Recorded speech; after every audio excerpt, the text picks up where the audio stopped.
For today's video mga lods, pag-usapan po natin na signs na hindi mahilig ang isang babae, no? Hindi mabogli. So kung gumawa po ako ng video na signs na mahilig ang isang babae, ito po ay kabaligtaran, no? Hindi po mahilig, no? Kusinta po tayo sa senyales number 1, laging dry o tuyo ang pechay kapag ginigerger mo, no? Sino sa inyo naka-encounter ng ganyan lods na habang ginigerger mo ang isang babae? Mapapansin po ninyo na dry yung pechay, no? Ang hirap, di ba? Kapag ginigerger mo ng dry. So kasi po hindi po ganun kasarap at mahapdi po yan, no? Ang isang babae lods na hindi mahilig, no? Hindi malibog, no? Hindi mabogli, no? Madalas po, dry po sila. Kapag po ang babae ay laging basa, no? Ibig sabihin, mahilig po yan. Pero kabaligtaran po, kapag po dry ang pechay ng babae, size po yan na hindi po sila mabogli. Proceed na po tayo sa senyales number 2. Ayaw magpakain ng pechay, no? Madalas po, ang babae, mapapansin ninyo, no? Karamihan, no? May mga babae talaga na ayaw magpakain ng pechay. Tumatanggi dyan, no? Bakit? Kasi po, hindi dahil sa mabaho yun.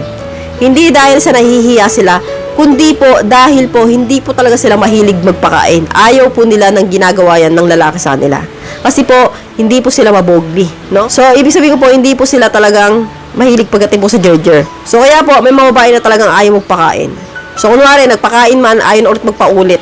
So, swerte ninyo kapag po ang babae mahilig magpakain ng pechay.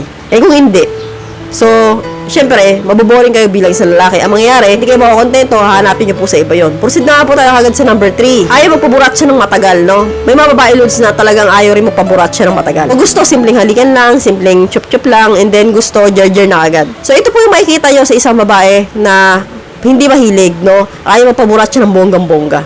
So, ayaw magbabad ka ng matagal sa kanyang katawan. So, gusto, konting burat siya, gerger na, tapos na. Tulog na tayo. So, kapag po ang babae ay ganyan, hindi po yung mahilig, no? So, sila po yung mga tipo ng babae na mahina ang sex drive. Proceed na po tayo sa senyales number 4. Hindi sweet pagdating sa kama. So, ibig sabihin ko po dito, lods, no, na hindi siya sweet pagdating sa kama. Ayaw niya nang dinudukot mo yung pechay niya. Ayaw niya nang nilalaro mo yung jolen niya. So, mapapansin niyo, lods, may mga babaeng ganyan na nagagalit kapag gumagapang yung kamay ninyo sa pechay, no? Sasabihin, wag kasi, wag ganyan. Papaluin yung kamay mo, hindi magagalit, maiinis, no? Ganyan, tatarayan ka.